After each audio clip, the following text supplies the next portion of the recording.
Hi friends, இன்றைக்கி நம்ம ரவா தோசை எப்படி செய்யலான்றதை பற்றி பார்க்கலாமா?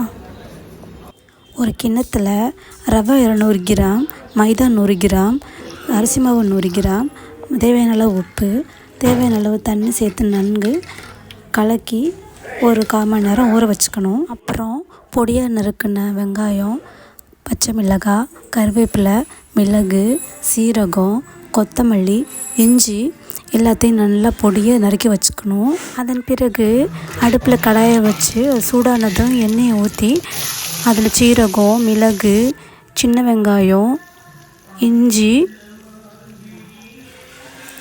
கருவேப்பிலை, பச்சை மிளகாய், கொத்தமல்லி இலை இது எல்லாத்தையும் நல்லா பொடியாக நறுக்குனது அதில் போட்டு நன்றாக வதக்கணும். ஓரளவு நல்லா வதங்கினதுக்கு பிறகு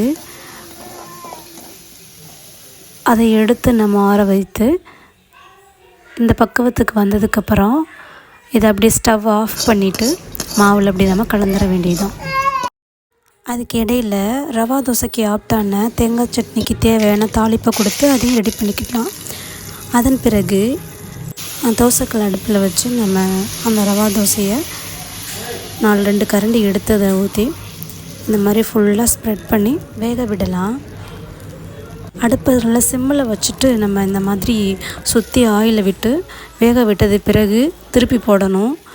திருப்பி போட்டதுக்கப்புறம் நல்லா கிறிஸ்பியாக வர்ற வரைக்கும் நல்லா வேக விட்டுட்டு திரும்ப அதை எடுத்து நம்ம தட்டில் வச்சுக்கலாம்.